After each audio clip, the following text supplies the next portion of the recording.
Hello दोस्तों, मेरा नाम सुमित पांडे है और मैं आज आप सभी के लिए एक और नई कहानी लेकर आया हूँ। यह कहानी आप सभी को बहुत ज़्यादा पसंद आएगी।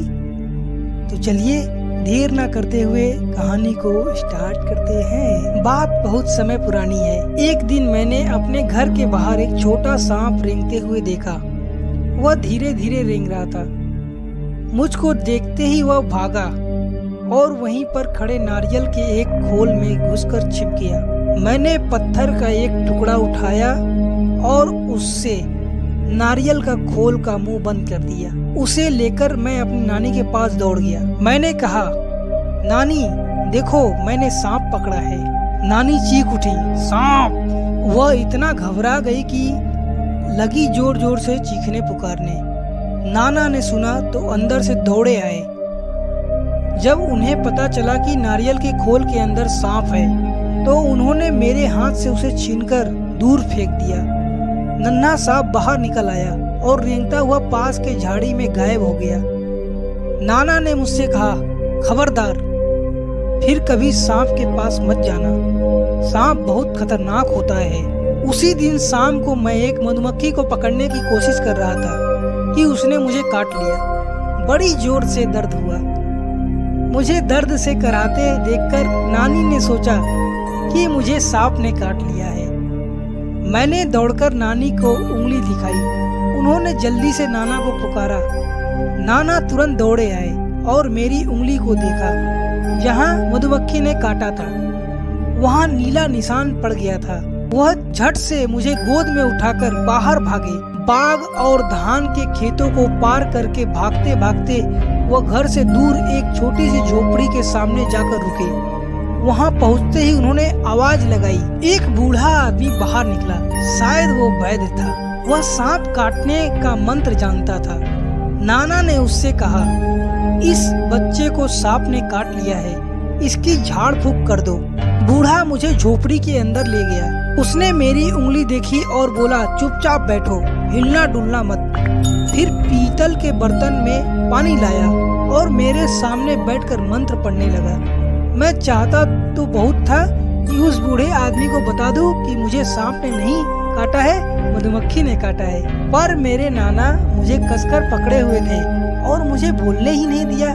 जैसे ही मैं कुछ कहने के लिए मुंह खोलता, वह डांट कर कहते, चुप। डर के मारे मैं चुप हो जाता। हमारे पीछे पीछे हमारी नानी कई लोगों के साथ वहां आ पहुंची। सब लोग उदास खड़े देखते रहे। तब तक मेरी उंगली का दर्द जा चुका था। फिर भी मुझे वहां जबरदस्ती बैठाकर झाड़ फूक करवानी पड़ रही थी। कुछ मिनट बाद बूढ़ा आदमी उठा। उसने उसी बर्तन के पानी से मेरी उंगली धोई और मुझे वह पानी पिला दिया। उसने मुझे बोलने से मना कर दिया ताकि दवा का असर पूरा हो सके। फिर वह नाना से बोला, अब बच्चा खतरे से बाहर है।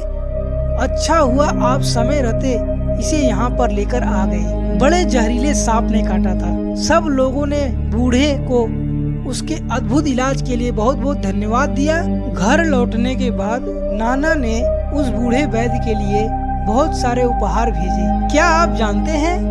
नंबर 1, सांप अपना भोजन चबाते नहीं है, वे अपने भोजन को साबुत निगल जाते हैं।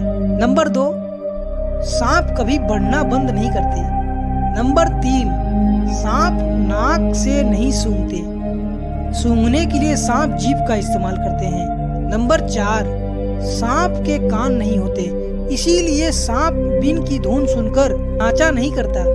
वास्तव में वह बीन बजाने वाले सपेरे से डरकर अपना फन फैला देता है और लोगों को लगता है कि वह नाच रहा है। नंबर 5, सांप दूध नहीं पीते। कुछ सपेरे सांप को जबरदस्ती दूध पिलाते हैं, पर इससे सांप मर भी सकता है। नंबर 6, भारत में लगभग 50 तरह के सांप जहरीले हैं, पर सिर्फ 4 सांपों के जहर से आदमी को बहुत ज्यादा खतरा होता है। आपकी बात। नंबर 1, मैं बूढ़े को कुछ बताना चाहता था पर बता नहीं सका। क्या आपके साथ कभी ऐसा हुआ है? नंबर 2, क्या आपने कभी सांप देखा है? आपने सांप कहाँ देखा है? उसे देखकर आपको कैसा लगा? नंबर 3, अपने घर पर पूछो कि अगर किसी को सांप काट ले तो क्या करेंगे? कहानी से बहुत सारे प्रश्न निकले हैं। आप चाहे तो उसका उत्तर कमेंट में दे सकते हैं। पहला प्रश्न, नाना मुझे झाड़ फूक वाले आदमी के पास क्यों ले गए? दूसरा प्रश्न, मैं बूढ़े आदमी को क्या बताना चाहता था? तीसरा प्रश्न, जब सांप नारियल के खोल में घुस गया तो मैंने क्या किया था? मैंने ऐसा क्यों किया होगा? चौथा प्रश्न, क्या बूढ़े आदमी ने सचमुच मेरा इलाज कर दिया था? आप ऐसा क्यों सोचते हो? नंबर 5, मुझे असल में सांप ने नहीं काटा था, फिर मैंने अपनी कहानी का नाम मुझको सांप ने काटा क्यों रखा? आप इससे भी अच्छा कोई नाम सोचकर बताओ। हम में से कई लोगों को कभी कभी चोट लग जाती है, जैसे कभी किसी को कोई मधुमक्खी ने काट लिया, किसी को चोट लग जाती है, किसी को आंख में कुछ पड़ जाए, किसी को नाक से खून बहने लगे, तो उस समय आप क्या करते हैं? यदि आपने अब तक पूरी कहानी को सुना है तो मैं आपसे एक छोटा अनुरोध करना चाहता हूँ। कृपया इस चैनल को सब्सक्राइब करें ताकि मैं आपके लिए ऐसी मनोरंजन से भरी कहानियाँ लेकर आता रहूं। ओम नमः शिवाय। आपका दिन शुभ हो। मिलते हैं नई कहानी में अगली वीडियो के साथ। धन्यवाद।